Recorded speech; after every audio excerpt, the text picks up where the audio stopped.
Bonjour et bienvenue sur ce 4e épisode du Journal d'une agoraphobe, un podcast pour anxieux, accompagnant d'anxieux et mesdames, messieurs les psychologues ou psychologues en devenir. Je témoigne pour vous de mon expérience d'ancienne agoraphobe.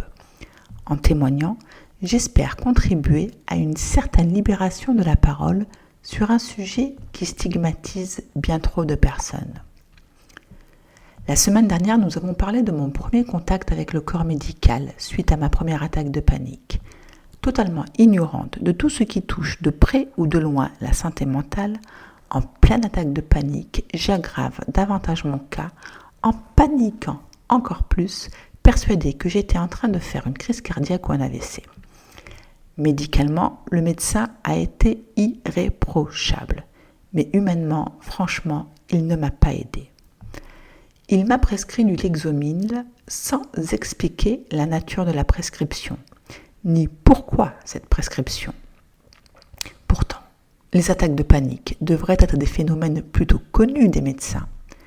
Conclusion, avouons qu'il y a un sacré manque d'information et de sensibilisation autour de ce sujet, et le risque de rentrer chez soi sans réponse si on consulte un membre du corps médical qui n'est ni psychologue ni psychiatre est grand.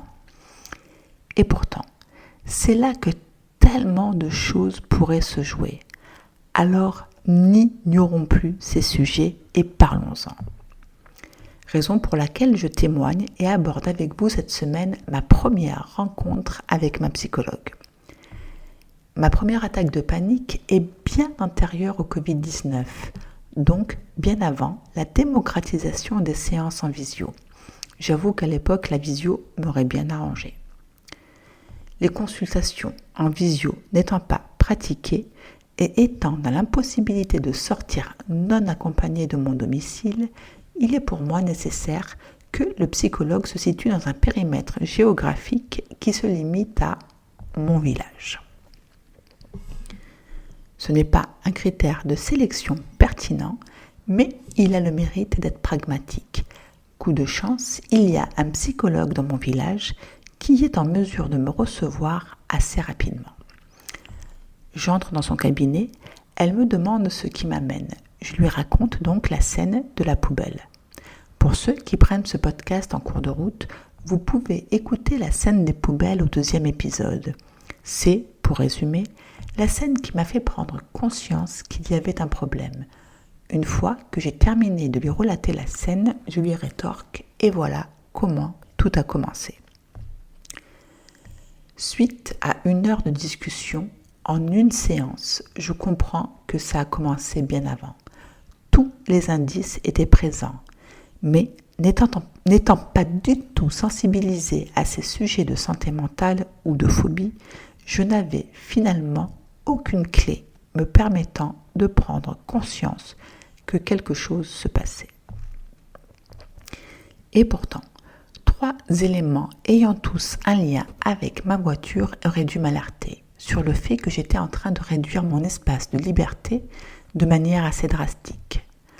Le premier élément, c'est mon refus plus ou moins du jour au lendemain de prendre l'autoroute, sous prétexte que je n'ai pas vu un passage à niveau et que je l'ai franchi in extremis avant le passage du train, avec pour prime une belle frayeur et un pare-brise défoncé par la barrière du passage en question, j'ai décidé de ne plus prendre l'autoroute. Le rapport entre le passage à niveau et l'autoroute est assez mince. Mais effectivement, c'est comme ça que j'ai géré les choses et durant des années, j'ai emprunté uniquement les nationales. J'ai mis en place tout un système de carte mentale des routes me permettant de me rendre d'un point A à un point B sans devoir prendre l'autoroute. Avec du recul, il faut avouer que c'est une sacrée performance. Le deuxième élément, c'est le refus de me rendre en ville en tant que conductrice de ma voiture. J'habitais un petit village et je prenais régulièrement ma voiture dans le but de me rendre en ville. Jusqu'au jour où, en fin d'après-midi, sans aucune raison valable, je suis saisie d'un malaise indescriptible au volant. Très anxieuse, je rentre tout de même chez moi. Je me gare mais c'est la dernière fois que j'ai utilisé ma voiture pour me rendre en ville. À partir de ce jour, mes déplacements en tant que conductrice se réduisent à l'enceinte de mon village. Le troisième élément, c'est le refus de me rendre sur mon lieu de travail en voiture. Mon bureau se situe dans le village dans lequel je réside, mais après le passage à niveau que des années auparavant je n'avais pas vu et que j'ai franchi in extremis. J'effectue ce trajet depuis des années, presque sans réfléchir, jusqu'au jour où je ne sais pour quelle raison, je me souviens qu'il y a un passage à niveau sur mon trajet.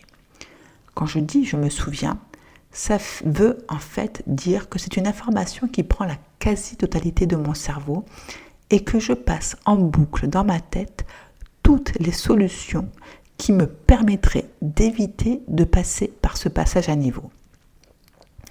Une fois de plus, au lieu d'affronter la problématique, je décide qu'aller au travail en bus, c'est une bonne idée. Je n'ai plus jamais repris ma voiture. Je ne conduis plus. Voilà comment j'ai progressivement réduit mon périmètre de liberté. En une séance avec la psychologue, je prends conscience que finalement, cela fait des années que j'ai un problème pour franchir les portails. Pour ceux qui écoutent le journal d'une agoraphobe pour la première fois, je fais référence à un portail parce que ma première attaque de panique s'est déroulée devant un portail que finalement, tétanisée par cette crise, je n'ai pas réussi à franchir. Avec tout ce que la psychologue a réussi à me faire dire en 1 heure, je sors assez confiante et optimiste de son cabinet. Mais il est tout de même important de dire que j'ai eu beaucoup de chance. J'ai trouvé une psychologue qui me convenait alors que le seul critère de sélection que j'ai utilisé, c'est le périmètre géographique. Je vous déconseille cette technique. Choisir un psychologue est une décision importante. Il est important de prendre le temps de trouver le professionnel qui convient à vos besoins. Voici quelques conseils pour vous aider à choisir un psychologue. La première chose à faire, c'est de déterminer vos besoins. Avant de choisir un psychologue, réfléchissez à ce que vous attendez de la thérapie. Quels sont les problèmes que vous souhaitez traiter? Quels sont vos objectifs et vos attentes? Dans ce cadre, il est important de se concentrer sur la spécialité du psychologue. Thérapie cognitivo-comportementale, analyse, il existe un certain nombre de spécialités. Il faut également faire des recherches. Renseignez-vous sur les différents psychologues de votre région. Vous pouvez consulter les annuaires en ligne, demander des recommandations à votre médecin traitant ou à des proches ou encore consulter les sites web et réseaux sociaux des différents psychologues pour en savoir plus sur leurs pratiques et leurs spécialités. Nous avons vu il y a quelques secondes qu'en fonction des besoins, la pratique et la spécialité d'un praticien est cruciale. Vérifiez également les qualifications et les certifications. Très peu de personnes le font et c'est dommage. Assurez-vous que le psychologue que vous choisissez est diplômé et possède une licence valide. Avec Internet et les réseaux sociaux, vous avez la possibilité de rentrer en contact avec plusieurs psychologues pour discuter de vos besoins et de vos attentes. Cela peut vous permettre, au travers de quelques messages, de sélectionner le professionnel qui correspond le plus à vos attentes. Une dernière chose, écoutez votre ressenti. Lorsque vous rencontrez un psychologue, soyez attentif à votre ressenti. Est-ce que vous vous sentez à l'aise avec lui? Certaines personnes attendent de l'empathie et de l'attention. D'autres personnes attendent que l'on soit plus direct avec elles. Quoi qu'il en soit, il est important de trouver un psychologue avec lequel vous vous sentez en confiance et en sécurité pour parler de vous et de vos problèmes. Je donne ces conseils, mais pour être passé par là, je me rends bien compte que c'est plus compliqué que ça. une personne non sensibilisée à la santé mentale se retrouve face à un flou artistique sidéral. Je me répète, mais dans l'idéal, il serait judicieux que les urgences et les cabinets médicaux disposent de petites brochures succinctes expliquant les crises d'angoisse et les attaques de panique. Il serait également bien que cette brochure propose un récapitulatif des différences entre les thérapies existantes. C'est un document qui permettrait au patient et à son entourage un certain nombre de prises de conscience. C'est également un document qui permettrait au patient d'être un peu moins dans un flou artistique sidéral. Je suis certaine qu'une fois dans le cabinet d'un médecin, ce type de brochure serait rapidement en rupture de stock. Ce type de brochure serait également un excellent outil pour aider le médecin à parler de santé mentale avec les patients qui en ont besoin.